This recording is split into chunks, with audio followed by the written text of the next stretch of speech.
não sei o que faria nessa internet. Qualquer coisa que não fosse te ouvir me causaria tédio. Mas eu prefiro estar aqui no F5, no MRG. É que eu prefiro ouvir a voz do lobo, livros, games e HQs no MRG.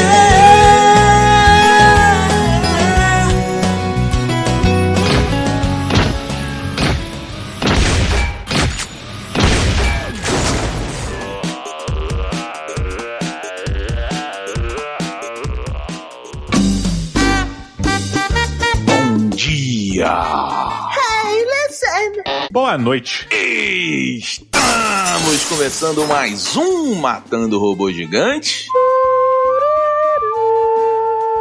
Eu sou o Beto Estrada e estou aqui com Afonso Solano. E diretamente de Brasília, Didi Braguinha. Olha aí, senhores. queridos. Eu peço desculpas aqui por ter desafinado. Não é comum, né? Não é comum desafinar. Mas é que eu estou com um pouco de dor de barriga, né? Sério? É um pouquinho de dor de aquela barriga. sonda extraterrestre foi implantada semana passada na sua barriga funcionando? Exatamente, Didi Braguinha, o Bunker X. Vou aproveitar esse jabá para convidar a todos para assistirem no YouTube aí o Bunker X, meu novo programa semanal. O Didi já está no roster de convidados. Beto também, eu sei que vocês dois são dois céticos, mas o Bunker X vai convencê-los do contrário. Mas, na verdade, Didi, pode ter sido, mas eu tô com um desarranjo aqui. Aí eu fui comentar, né, com o meu médico e tal. Ele perguntou assim pra mim: entendi, mas quantos episódios você teve? Aí eu, como assim, doutor? O senhor tá falando da MRG, do Bunker X, o que é? Não, episódios de diarreia, tá? Desarranjo. Caraca. É engraçado, né? A comunidade médica chama de episódio. É uma história, é uma tragédia, a diarreia. Ele bota os pacientes dele no IMDb, né? tem um cliffhanger. Quando você tá com uma caganeira, você tem um cliffhanger. Será Depende se a bunda tá peluda e prende. Aí tem um cliffhanger. Ele fica ali segurando, né?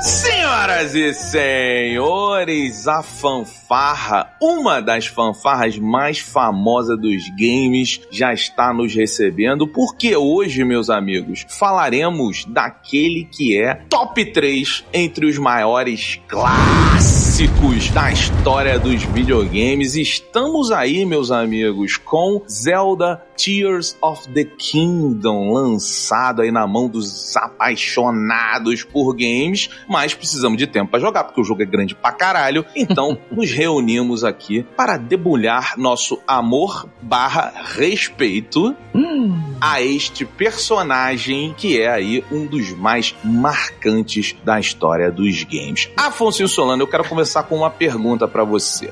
Você e o Didi botariam o nosso querido Link entre top 3 maiores símbolos da história dos games? Você tá falando do protagonista do Legends of Zelda, né? O nome dele não é Zelda? O nome daquele molequinho ali? Você é burro, cara, que loucura. Não, tô aqui zoando que muita gente confunde, né? Acha que... Eu, quando era criança, eu achava que ele era o Zelda, realmente, era o Zeldinha. Até porque esse jogo, o primeiro jogo, gente, é de 86. A gente tinha por volta de 5, 6 anos. O do Nintendo, né? É, do primeiro Nintendo. A gente achava que era Zelda. Eu tenho um amigo que jogou, o nome dele era outro, um nome meio asiático, era M-I-J-O. Caraca, o Diogo misturou as histórias. E o Diogo fez essa zoeira aí, por causa do nome do personagem, porque o meu primeiro jogo não foi o do Nintendo, ele foi o do Super Nintendo. E quando você alugava fita na locadora... Olha aí, Videogame Center. Exato, abraço pra Videogame Center. Cara, quando você alugava o jogo, galera que tá escutando, o jogo vinha com um save da última pessoa, o último moleque, a última mina que tinha jogado. E aí você colocava o seu nome no personagem, pros personagens ficarem falando, né? Fulano, Pedrinho, Joãozinho, Mariazinha e tal. E aí o cara tinha posto o nome dele de M-I-J-O, Mijo. E eu, moleque, achei que o nome do protagonista fosse Mijo, porque é japonês. Não soa como o nome japonês? Mijo. Muito. Sim, Essa história do Afonso é maravilhosa. Ao ponto de eu olhar pro Link e tipo, vai Mijo. Tipo, só que olhar... E ele é antigaço, né? Cara, durante muito tempo eu chamei o boneco de Mijo. Não era nem o Zelda, como eu zoei agora. Era o Mijo. Ah, porque o Mijo isso, o Mijo aquilo, até que alguém me zoou. Não, o moleque zoou ali e tal. Fomos enganados! Mas olha, respondendo sua pergunta finalmente, Beto, aí que tá, né? Existe uma diferença, você falou aí do respeito e do amor. Eu tenho um absoluto respeito pela franquia Zelda. Como eu falei, foi um jogo muito importante, a gente vai passar por todos os jogos que foram importantes para nós. Sei da importância crucial dele para a indústria dos videogames. No entanto, cara, depois ali do Nintendo 64, eu migrei para um outro estilo artístico até, se a gente for entrar nessa questão visual, de jogos onde, volta e meia, eu faço piada aqui e tal, com a galera brincando de Zelda, porque o Zelda é muito, tem que ficar pegando frutinha, fofinho demais. E aí eu meio que me desliguei de Zelda. Entende essa diferença entre o respeito e você gostar muito, lógico. assim? Mas tu, tipo assim, você não sente mais vontade de jogar Zelda, é isso? Perdeu aquela parada? É nesse caminho que se diz, assim, de... Exato, eu não... Não tem mais aquela empolgação? Que, por exemplo, dá um exemplo, né? Saiu recentemente também o Jedi Survivors, né? Sim. E foi um jogo que todos nós ficamos ansiosos pra que fosse lançado. E eu vi vocês várias vezes comentando, porra, tá aí, quase aí, né? Tá por agora, tá aqui. Estamos jogando. O Zelda, ele é um super lançamento, hypado pra caralho. E o único que fala que é o Beto. Pois é, e eu fico triste, porque não me atrai, cara. Não me chama a atenção, entendeu?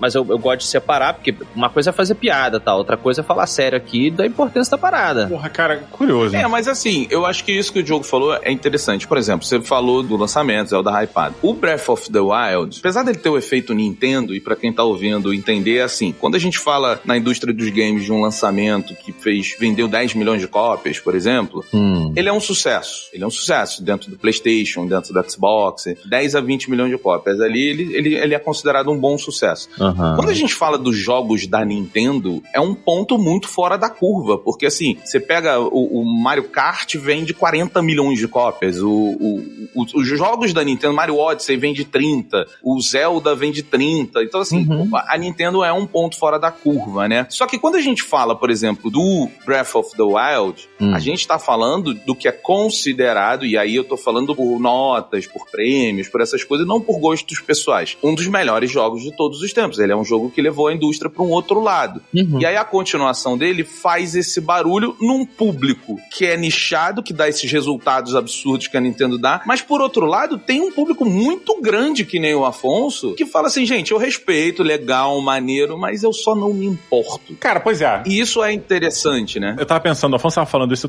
parte de mim tava meio que junto ali, falei, acho que eu perdi o interesse, o caralho. E uma outra parte de mim, que é o cara que é viciado em Nintendo, que adora retro gamer, que, puta, joga Mario Kart do Super Nintendo até hoje, que tem o meu Super Nintendo, que eu gosto de quando tem uma grana lá, chegar e comprar uma fitinha, tal, o cara no cartucho. Meu irmão, eu fico pensando se muito dessa minha falta de interesse não vem pelo fato de eu não ter o Switch, né? E, porra, a gente tá numa fase agora meio esquisita, porque, pelo que eu pesquisei, ano que vem, mais ou menos, a Nintendo vai anunciar o que vai acontecer, né? Não tem uma parada dessa falando que ano que vem ela anuncia o próximo videogame, qual vai ser a próxima plataforma, parada dessa? Segundo a teoria da Nintendo, vai ser uma merda. Se você parar pra pensar... porque salta, né, gerações. Não, fala essa teoria é muito boa. 64 bom, GameCube uma merda, Wii vendeu pra caralho, Wii U foi uma merda, Switch vendeu pra caralho. Então o próximo vai ser um fracasso, né? Que bizarro, Eu fico pensando muito nisso, saca, Beto? Porque, por exemplo, eu gostaria muito de comprar agora o Switch e comprar os jogos todos que eu não joguei. Eu fiz isso na geração do PS3 do Xbox 360. Quando eu tive o 360, quando terminou a geração, eu vendi o meu 360, peguei o PS3. E aí eu pude jogar jogo pra caraca, cara, que eu não tinha jogado. Eu falei, porra, será que eu faço isso com a Nintendo? Diogo, engraçado, eu acho que não é o caso, não. Porque assim, aí a gente tá falando de um possível console seller. I know speak English. Né? Traduz, Beto, console seller. São jogos que vendem console, né? A exemplo da própria Nintendo, quando ela lançou o Super Nintendo, ele vinha com o Super Mario, ou com o F-Zero, um dos dois. Então, Mario. Acho que era o Mario.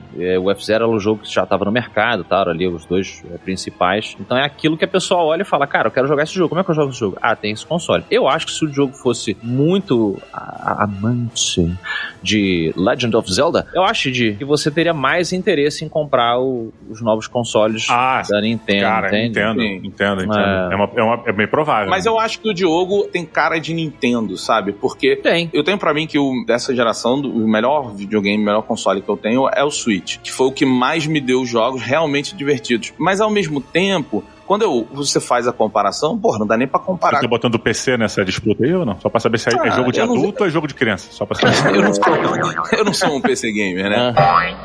Mas assim, quando você olha, tirando o Zelda que eles souberam fazer uma identidade muito própria, a partir do Breath of the Wild, você não tem qualidade gráfica, você não tem como botar um Jedi Survival, que é lindo o jogo, maravilhoso o jogo, dentro de um Switch. Então você perde muito nisso. Agora, mecanicamente, a Nintendo, ela sempre foi... A Nintendo, por exemplo, não tem essa história de jogo quebrado, né? A gente vive uma era que todo lançamento é quebrado. 100% dos lançamentos desse ano... O próprio Jedi Survivor pra PC, ele tá uma porcaria. A galera tá... Não, e até pro PlayStation. O meu PlayStation já crashou 4 vezes, hein? Fica aqui. O meu não crashou, não, mas o PC é o que mais tá tendo reclamação, né? E realmente... Last of Us. O moleque outro dia voou na plataforma. Tava correndo, aí ele voou assim pra esquerda. Eu falei, caralho, virou Jedi mesmo.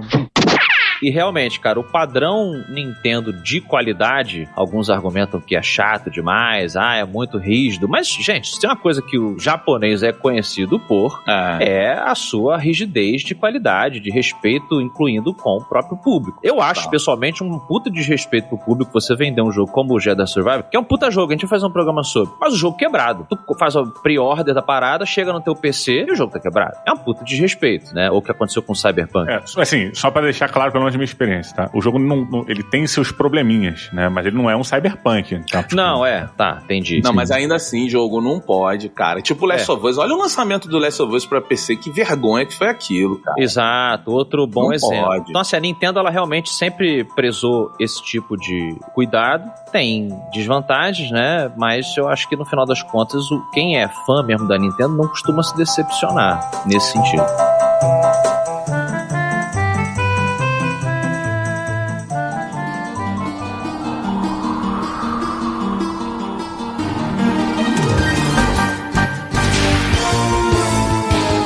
Mas ó, sendo babaca, tá? Vou ser o babaca de hoje. Seja babaca. Isso também não vem devido ao fato da Nintendo sempre trabalhar sem estressar muito as máquinas dela. Porque, caralho, né? Todo joguinho já tem low poly. Eu acho até uma jogada de gênio, né? Eu lembro que foi muito dessa discussão na época do Wii, né? O PlayStation e o Xbox caindo na porrada. O Wii olhou assim, os dois caindo na porrada, olhou pra um lado e falou, quer saber? Eu vou apostar na diversão, alegrinha e tal. E eu acho, inclusive, que é o melhor caminho para o Zelda. Se vocês me permitem voltar para a própria franquia, eu sei que eu não sou o cara que gosto mais, mas os jogos que mais me interessaram da franquia Legend of Zelda foram aqueles que tinham o visual mais estilizado. Aquele que tinha o negócio do barco, que tinha os ventos. Wind Waker. Wind Waker era lindo. Muito bonitinho, muito fofinho. Sempre achei que foi o melhor caminho pro Zelda. Eu me interesso menos pela franquia quando ela começa a tentar ir para um caminho mais dark fantasy, que é o que eu gosto, ironicamente. Eu sempre gostei de fantasia mais dark, vocês sabem. Quando começa a botar o Link todo sujo, meio super-herói e tal, ele é fodão. Tem duas fases, né? O Zelda, ele tem duas fases. Tem o Zelda criança e o Zelda, entre aspas, aí adulto. Então, assim, Majora's Mask é um jogo super denso, assim. É porque o Zelda é foda, né? O Zelda, ele tem uma história que ele consegue explorar. Por exemplo, o Breath of the Wild, ele tem uma história de fantasia super legal, super original, sabe? Com pontos muito interessantes e tal. Mas eu acho que a gente não se acostumou a olhar o Zelda e falar, puxa, tem uma história profunda. E tem. Só que é muito louco isso, né? Ela é profunda, ela é original no sentido de que não são exatamente elfos, né? Não tem... Acho que nem tem dragão, assim, não tem orc. Mas tem lembra...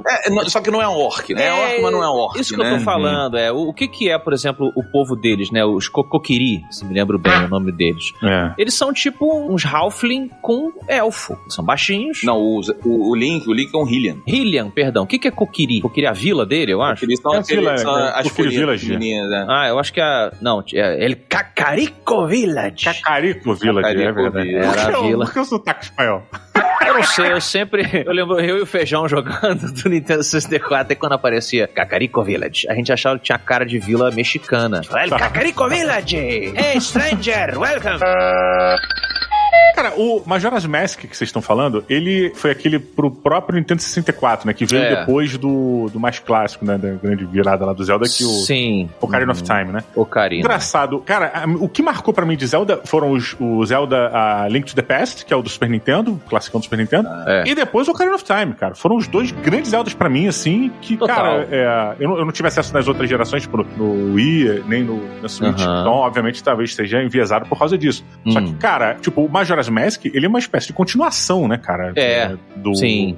Ocarina of Time. Eu não acho que ele seja denso, pesado, nada disso. Pelo menos o que eu tô olhando aqui, mas Não, o Majora's Mask, ele é super denso, assim, ele é o mais denso de todos no sentido de dark, vamos chamar assim, porque Breath of the Wild é o que mais tem história. Ele tem uma história bem desenvolvida, inclusive, que vai continuar agora no Tears of the Kingdom. Mas não é uma coisa que o Zelda faz. O Zelda, ele tem uma peculiaridade que é muito interessante, que é como se fossem as histórias contadas ao longo da fogueira, né? Aquela história contada de boca a boca, que você tem os mesmos personagens. Você tem o vilão, que é o vilão, o Ganondorf. Você tem a Zelda, você tem o Link, você tem ele acordar. Só que cada jogo muda um pouco. Se você pegar uma ordem cronológica, você consegue montar, mas não é muito sobre isso. Só que ao mesmo tempo, o Tears of the Kingdom é uma continuação direta do Breath of the Wild, que não é uma coisa que a gente costuma ver em Zelda, sabe? Então, ele tem uma passagem de tempo, ele tem uma coisa muito... Eu gosto muito disso, é muito raro o momento. Tem um que eles fazem, que eu esqueci o nome, até saiu um remake agora pro Switch, que no final de um dos jogos do Zelda, ele pega um barquinho e vai pro mar. E aí, esse jogo foi um produtor que trabalhou no jogo do Zelda, e ele falou, pô, eu tive uma ideia, quero fazer. E o Miyamoto não se envolveu nessa ideia.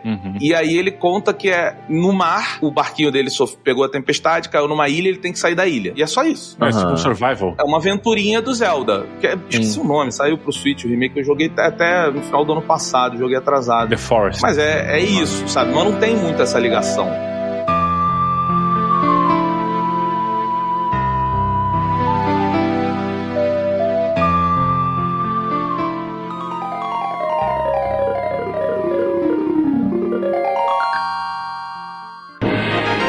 Cara, é engraçado. Você pegar videogame de Super Nintendo, né? Você vai ver uma porrada de Final Fantasy, né? Breath of Fire. Uma série de RPGs que são similares de alguma maneira ao Zelda. É óbvio que eu tô falando de estilos diferentes, porque o Zelda ele é um action RPG. Esses jogos são outro estilo. Mas eles lembram esteticamente, lembram visualmente algumas coisas ali. Até com... Óbvio, eles têm até histórias mais profundas. Bem, no meu caso. Mas o ponto em algum momento, Zelda virou Zelda, que a gente conhece.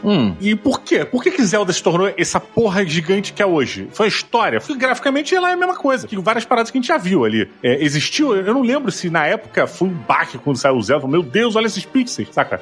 Cara, pois é, eu tenho uma teoria que vai ter gente que não vai gostar. Eita, ferro. Lá vem.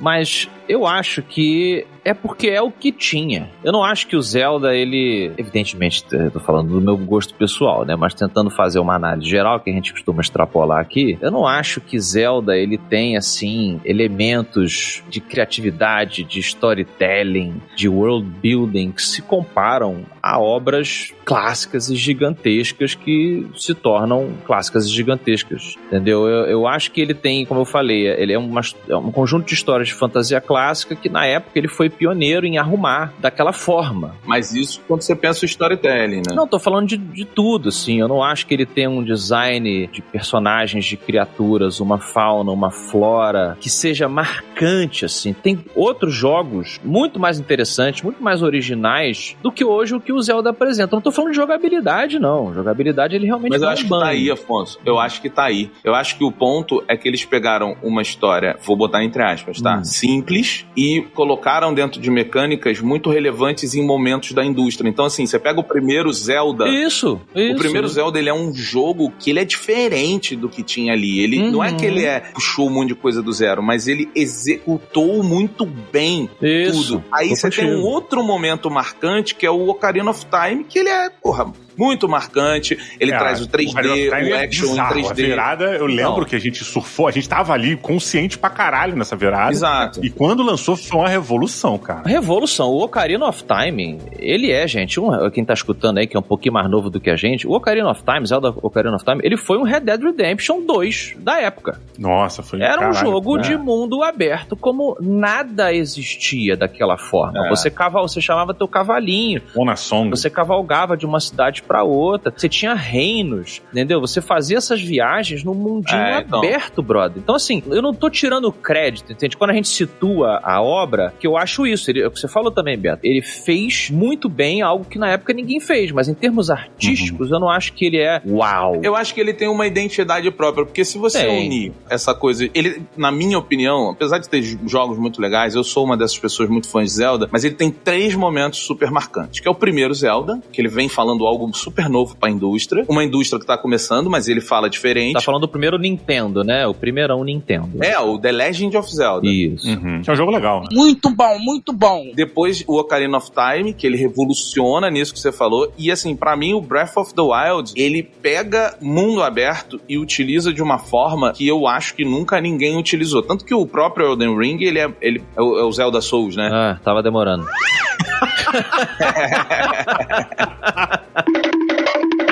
Mas, cara, ele se inspira muito dentro dessa coisa do mundo aberto, dessa exploração.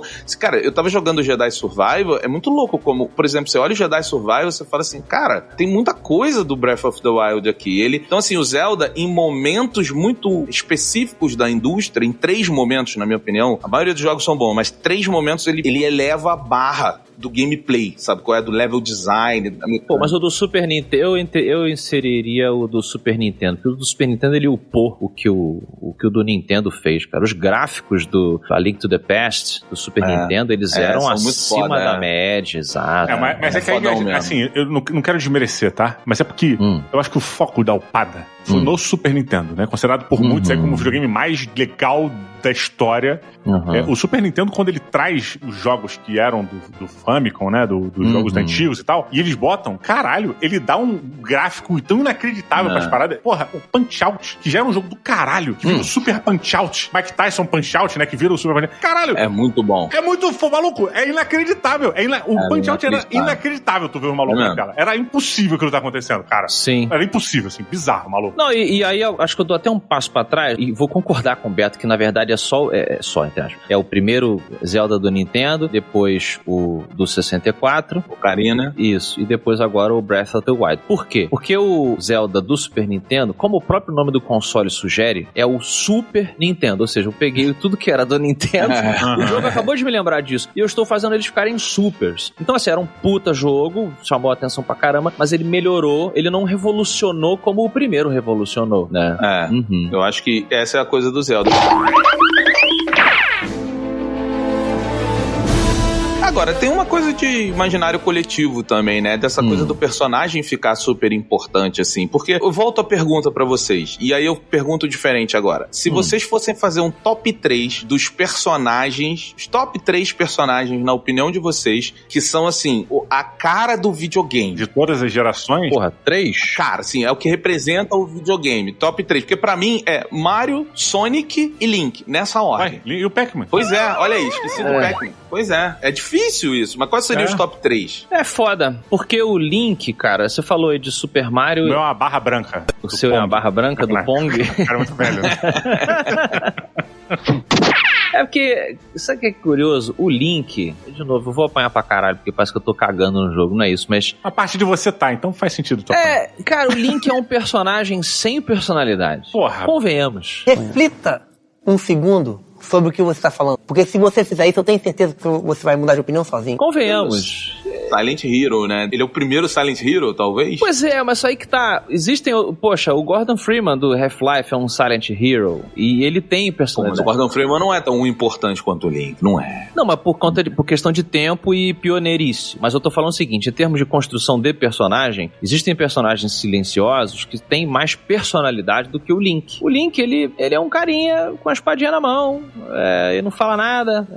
Eu acho que essa é a ideia, Afonso. Eu acho que essa é a ideia. Você acha? Acho. Eu vi uma discussão sobre aquele jogo muito mais ou menos, saiu o Atomic Hearts, que o personagem fala, tem voz, e debateram sobre isso. E até tem um outro jogo que tem uma versão nova que saiu, que finalmente o personagem fala, eu não me lembro qual é o jogo, foi recente o lançamento. Mas é isso, assim, o Silent Hill, ele tem a ideia de ser o avatar, né, de ser, assim, a melhor forma de você colocar um jogador na experiência é você não dar voz, e não dar muita personalidade ao herói para que o jogador sinta e viva tudo do jeito dele. Eu entendo que tem gente que não gosta disso, isso é um debate muito legal. Eu até prefiro que fale, eu também prefiro que construa o personagem pra mim. Mas eu acho que o Link sendo o bastião disso, é sobre isso ele, sabe? É diferente do Gordon Freeman, que apesar de ser Silent Hill, ele tem muita coisa ali que já é formada pelo storytelling, pelo entorno dele, pelo passado dele. Não, com certeza, você tem total razão. O Link, ele é... Aí, Diogo, prepara aí o Drinking Game de Diogo Braga. O Link, ele é um arquétipo.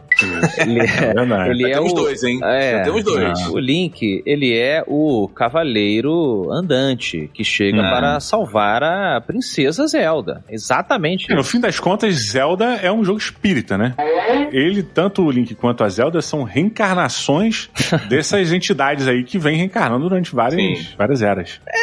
Mas aí não é exatamente uma reencarnação, né? Como o Beto falou, são várias histórias dos mesmos personagens, só que interpretadas de formas diferentes. No caso da Zelda, se a gente quiser entrar na mitologia mesmo da princesa dela, ela sim é uma reencarnação da deusa Hylia. Isso eu lembro bem, né? Que dá até nome das terras, né? Que é Hyrule. Pois é. E aí tem, assim, é meio que uma grande fábula, né? Existe essa terra que foi criada por essas 3 deusas e o Ganon é o Darth Vader da parada, que quer roubar a Triforce, né? A Triforça. É uma relíquia que essas 3 deusas que criaram o mundo esqueceram ali, para ele poder recriar o mundo à própria imagem. Então, assim, quando eu chamo de fábula, é um elogio justamente, porque a fábula, ela tem uma característica de simplicidade, né? E as nuances dentro dessa simplicidade é que fazem a coisa brilhar. Então, definitivamente, tem essa importância ali.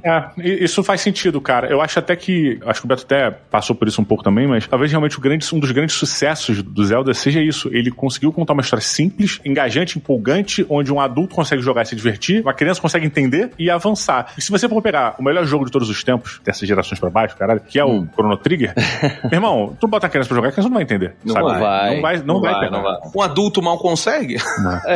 E olha, você botou agora, Diogo, aqui na mesa um fator que eu acho que é determinante para o sucesso de Zelda, cara. E sucesso desde que a gente é criança até quando a gente envelhece, que é o fator da pureza da história. O Shigeru Miyamoto, criador, né, do Zelda, ele fez Mario, também fez Donkey Kong, Star Fox. Ele é um cara que sempre que a gente observa ele explicando, né, o que tem por trás das obras, existe uma questão da inocência da criança, do desbravar. Tem um vídeo que ele comenta sobre ele quando ele era criança, ele tava lá no Japão, não sei onde é que ele tava, na casa de alguém, não sei o que e tal, e ele meio que foi pelos fundos assim, se aventurando, e aí ele encontrou um riozinho, aí ele pulou por cima, ele era criança, né, ele pulou o rio, aí ele encontrou umas aranhas assim, atrás de uma árvore, ele tomou susto. Aí ele falou, cara, essa lembrança, quando eu virei designer de games, me trouxe, eu falei, cara, eu preciso de um jogo que traga aquele sentimento de desbravamento, mas que não traga o perigo de uma aventura dark, que a pessoa sinta aquela... É um perigo pulp, a gente também é outro drinking game aqui do MRG, né, é um perigo pulp, assim, você sabe que a heroína, você sabe que o herói, no final ele vai conseguir, diferente de outras obras.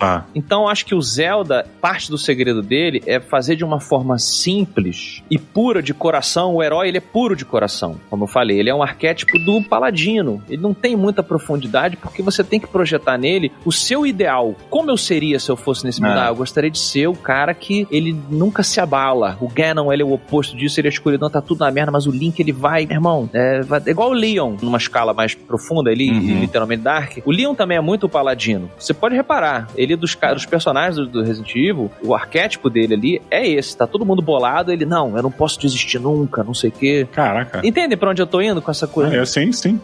Dessa coisa da simplicidade. Ele é o Walt Disney dos videogames, né? É isso, exato. Ele o Miyamoto... O Miyamoto, tá. O Miyamoto, ele cara. Você pega... Porque, assim, mesmo os jogos que a gente não sabe, o cara contou a história do videogame, velho. O cara fez Excite Bike, velho. O cara fez... Nossa, Excite Bike é um dos melhores. Porra, tá ligado? O cara fez F-Zero, mano. desenvolvimento do jogo do Pokémon, que hoje é tão coisa, é dele. Sim. Esse cara é pica, doidão. O cara fez, olha como ele é fora da curva. Vocês vão lembrar, aí só quem é da geração anos 90 vai lembrar de quão relevante é 1080 snowboarding. Cara, esse jogo, ele foi... Nossa, sim. Marcante pra época, sabe qual é? Então, assim, é um cara que quando mete a mão, agora quando ele tem a oportunidade de contar histórias originais, porra, o cara fez o Mario e o Zelda. Sacou?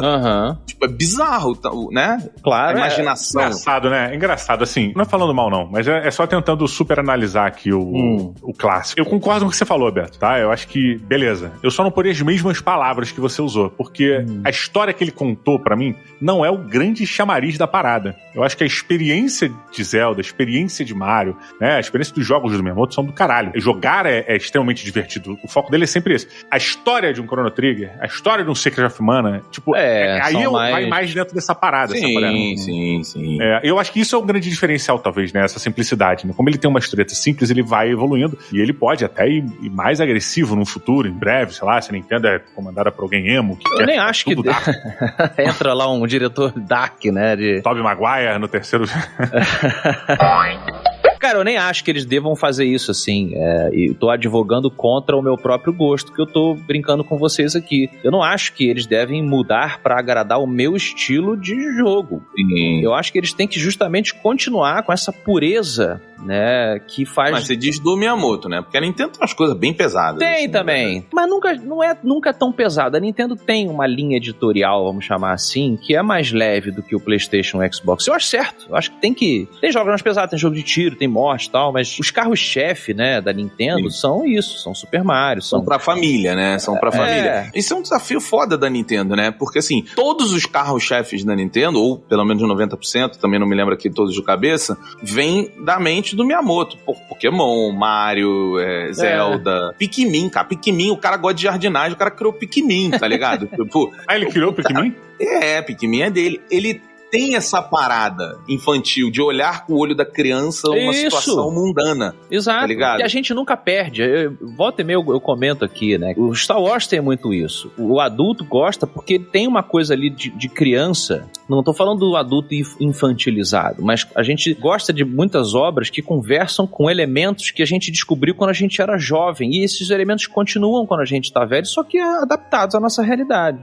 Eu acho que a diferença é tipo assim, por exemplo, você pega coisas da Pixar, você fica adulto, você entende. E é diferente, né? Por exemplo, dentro de Toy Story, tem personagens que, cara, você só pode entender se você for adulto. Eu não sei se vocês lembram, por exemplo, tem uma bonequinha que ela tem as perninhas da Barbie. Vocês lembram dessa personagem? E uma vara de pesca. Mas ela é dos alternativos, né? Dos isso. Um dos brinquedos. Mas assim, cara, as pernas da Barbie e uma vara de pesca. Hooker é o nome daquilo. Pois é. Se você for traduzir, pra quem não sabe inglês... Não tinha me ligado nisso. É puta em inglês. Sabe qual é? Sim. Então, tipo, aquilo ali é muito, muito sutil pro adulto pegar. Mas não é assim que o Miyamoto se conecta com o adulto. Ele se conecta na emoção, na lembrança. E vamos ser muito honestos também. Vamos ser muito honestos também. Quero ver aqui uma criança que tenha imaginado, brincado de ser um encanador que luta contra um Deus tartaruga, né? Um inimigo da tartaruga. Porra, conheço poucas crianças que brincariam disso, assim. Mas eu acho também que, porra, a gente fala, se conecta e tal. É mesmo que você falou, não é como se fosse feito pro adulto lembrar de quando ele é criança. Não, eu não acho que é essa porra. A gente hoje lembra dessa parada quando a gente tem essa parada nostálgica, porque a gente jogou quando era novo. Mas você não... Não, mas eu tô... Tu não sente isso, é porque, pra mim, assim, ele é feito pra criança, mas a jogabilidade é muito boa, o jogo é muito bom, o jogo é muito bem acabado. Cara, Super Mario do Nintendo é foda até hoje. Se você pegar a fita pra jogar, cara, ele é muito bom, cara. É um excelente jogo. Todos os Super Mario são muito... Você senta, ele é fino, a precisão dele de controle de pulo, nossa, é maravilhosa. É foda, Mas agora, eu não fico me lembrando, isso não me afeta, quer dizer, isso me afeta nostalgicamente porque eu joguei na época. Porque fora isso, não me afetaria de forma nenhuma. Não teria um pensamento de quando eu era criança e, sabe, engraçado. Não, mas o que eu quis dizer é o seguinte, vou tentar desvendar esse jogo. Eu não tô me expressando muito bem aqui. Não, eu acho que eu entendi o que você quis dizer. Eu vou tentar precisar o que eu então quis dizer. Eu acho que, assim, quando a gente tá crescendo, a gente vai descobrindo como que o mundo funciona. Então a gente vai entendendo o que é a luz e a escuridão, escuridão, no sentido de que tem coisas boas e coisas ruins. No começo, você só aprende isso. Você só vai entendendo que existem escalas de cinza e que nem todo mundo é super bom e super mal quando a gente é adulto, né? E eu acho que esses jogos, justamente por puxarem ali esses elementos de fábula, né? O Ganon, ele não tem uma grande motivação por trás, e até pode estar escrito ali o que aconteceu com o cara, não sei o que, o cachorro mordeu ele quando era criança, ele agora é mau, sei lá. Mas ele é mau, né? Ele simboliza o mal. Eu sou cruel, eu sou mau, eu sou vagabundo, rapaz. Star Wars é a mesma coisa. O Darth Vader tem a cor negra, a cor da escuridão, do medo, do desconhecido, né? Então eu acho que o Zelda, ele cai nesse exemplo. Ele reduz, no bom sentido, os valores aos valores que quando a gente era jovem, era fácil da gente absorver. E eu acho que isso se conecta com essa nossa inocência quando a gente joga um jogo desse tipo. Eu acho que, Diogo, o teu exemplo do Mario, ele não funciona. Acho que funciona mais o Zelda, o Pikmin, essas coisas. Porque o Mario era um jogo do Popeye. Sabia não? Era o Popeye. Isso eu não lembrava, não. O Jumpman ali do Donkey Kong era o Popeye. Era pra ser fez um Popeye? Jogo... Era? Ele fez o jogo, ele usava o boneco do Popeye. Só que aí eles não conseguiram fechar o contrato de licenciamento que seria o jogo do Popeye. Aí ele transformou num carpinteiro. O lance de ser encanador veio porque dentro do jogo ele trava o cano e o caralho não sei o quê. Mas inicialmente, tanto que a roupa dele é uma roupa de carpinteiro. Você tá falando do Donkey Kong, né? Que tem um macacão lá jogando as paradas, ele é o carpinteiro ali. Isso, mas era o Popeye ali. Era pra ser o Popeye. Então, tipo, eu acho que o Mario, ele não vem da mente, da busca. O Zelda vem. O Pikmin vem dele gostar de jardinagem. E olha o Pikmin, a delicadeza. Se você pensar que o Pikmin foi criado por um cara que gosta de jardinagem, você vê aqueles bichinhos no meio do jardim, movimentando as folhinhas e abrindo caminhos. É muito, muito lúdico. Total. Acho que eu concordo. Eu entendi agora melhor o paralelo que vocês fizeram com relação a isso. E é na parte artística que isso toca na gente, né? Não é na parte objetiva. É muito mais no subjetivo inserido na obra do que na outra parada. Concordo.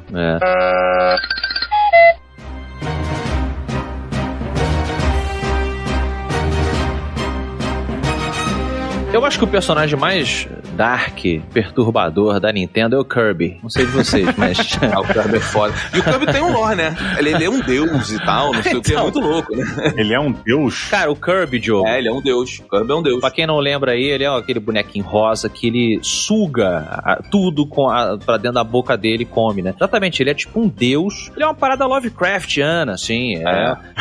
E ele engole as coisas, tem um buraco negro na garganta dele. Não zona, evidentemente, mas ele é que fizesse parte do lore. Caraca! Não, mas ele é um deus. Ele tem um lore do Kirby e ele é uma deidade. Pronto. Assim. É muito louca a parada.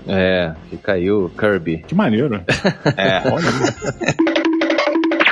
Mas e aí, quais são os 3 personagens, então, pra gente fechar aqui? Na opinião de Afonso Solano e depois de Braguinha. Cara, se tiver que fechar em 3 personagens que chegaram à nave alienígena, aí, já que falamos do Bunker X no começo do programa, e falasse assim, me diga 3 personagens que representam a totalidade dos videogames. Irmão, pode ter Lara Croft, Nathan Drake, Halo, Kratos. Porra, brother, vai ser Super Mario, Sonic e Link. Realmente, serão os 3, eu acho que representam... É porque a fundação, né, cara? Eu poria só o Pac-Man nisso, né, cara? Eu poria o Pac-Man nessa brincadeira. Também. Acho que o Link briga com o Pac-Man. Mas assim, o Super Mario, pra mim, ele é o personagem. Assim. Não tem como. Não tem como tirar ele. A gente teve também um personagem que a gente não pode esquecer, que não é necessariamente um personagem, mas é um elemento de jogo, né? Que é o alienígena do Space Invader. Ele ficou muito marcado, né? A geração fliperama. O Diogo, não é por ordem de aparição, não é quem chegou primeiro mandando o jogo. Não tô falando disso não, cara, mas eu tô falando de simbologia mesmo, cara. Quando você vai retratar videogame, ele é um personagem, um elemento que chama a atenção, cara, da parada. Não é um personagem. Eu também acho que não. E eu acho que ao longo da história, se você pegar desde as crianças do começo do videogame, dos anos 80, até as crianças de hoje, Mario, Sonic e Link, cara, estão marcados, sabe? Eles sobreviveram ao tempo, eles continuaram representando o videogame ao longo desse tempo. Acho que é muito forte, assim, sabe? Claro que pra gente, né? A gente tá falando da nossa geração, que é anos 80, 90, então vai ter gente que, talvez... Mas o Mario fez a maior bilheteria da animação da história, sabe? Tipo, o Mario é isso, assim, ele é o maior, né? Eu queria perguntar pra vocês qual o momento Zelda de cada um. Momento Zelda, assim. O momento? É um momento... que é isso? É o momento mais legal que eu tive jogando Zelda? É um momento que tá na sua lembrança afetiva, assim, de uma coisa que ficou na sua cabeça quando você jogava algum Zeldinha, já que a gente tá lembrando da importância desses jogos. Pode ser de qualquer um deles, assim. O Beto pode lembrar até de um jogo mais novo, o próprio Breath of the Wild, Beto. Eu vou entregar pro jogo pensar assim, pra mim, a gente tá falando de um dos melhores jogos já feitos na história, que é o Breath of the Wild. Uhum. E, cara, o Breath of the Wild, assim, quando você pega a espada do Zelda, pra mim, aquele momento é tipo... Porque você joga muito tempo sem aquela espada e ele tem uma mecânica de que as armas quebram. Aham. Porque ela é a única espada que não legal. quebra, ela é simbólica. E tem todo um lance que ela tá presa e tal. Mas eu acho que pra mim o Breath of the Wild eu acho que pegar a espada e escalar, mano. Olha que exclusivo. É porque o jogo ele é tão importante na exploração dele e ele traz uma mecânica de escalação que é muito baseada no Shadow of the Colossus. E é isso que eu falo do Zelda. Ele olha pra indústria e ele fala, cara, vou reunir o suco e vou fazer com esse refinamento da Nintendo, sabe? Sim. E tá ali. Meu momentinho Zelda aqui fica para o Ocarina of Time do Nintendo 64, quando você aprende a tocar Epona's Song e aí você começa a cavalgar pelo mapa inteiro e Caralho, eu ia falar isso, Diogo. Cavalgar com a Epona, ele é um dos momentos mais marcantes dos videogames pra mim, assim. É uma liberdade que eu nunca tinha vivido dentro do videogame, assim, sabe? Total. Foi a primeira vez que eu cavalguei, assim, depois de Sunset Riders. Foi a primeira vez que eu cavalguei num jogo e foi maravilhoso, cara. Cara, se bobear é o primeiro cavalo semi-realista, assim, que a gente cavalgou nos videogames. Se parar pra pensar em 3 dimensões. E eu tô contigo, Diogo, porque a gente tem que lembrar que o Nintendo 64, quem nunca jogou, quiser botar no Google aí, ele tinha o melhor controle dos videogames já feitos. Ele parecia o quê? Uma nave, né? Era um bumerangue. Parece uma X-Wing de asa fechada. Isso, perfeita descrição, galera. Ele era muito bizarro, você tinha que segurar ele no meio, sendo que sobrava um pedaço dele pra esquerda e tal. E você, quando aprendia a tocar essa ocarina, que é tipo uma flauta, tá? Sim. Não era tipo assim, galera, você apertava um botão e o bonequinho tocava lá. Não, você tinha uns botões amarelos no controle que você tinha que... Cada um era uma nota, cada um era um sopro diferente na ocarina. Então você tinha que memorizar quais eram as notas para cada ação da ocarina. Então tinha essa ação que você chamava a Epona, que era a sua eguinha, né? Tinha outra... Aí eu não lembro dos outros, que cada um... Um virava a noite pro dia. Não tinha um lance desse? Tinha uma parada dessa, cara. Você mexia o tempo. Tinha uma parada dessa. Era um lance assim, cada um era um poder, galera, da música. Mas realmente, quando ele te ensina, você às vezes ficava de bobeira, tipo, você ficava tocando flautinha. Dava pra tocar. Se fosse hoje em dia, tem uma porrada de vídeo no YouTube da galera tocando música famosa. Foda, ia tocar Bar, né? Vivaldi na porra da ocarina. Mas, galera, quando você toca aquelas notinhas simples, né? Que eu acho que é essa mesmo.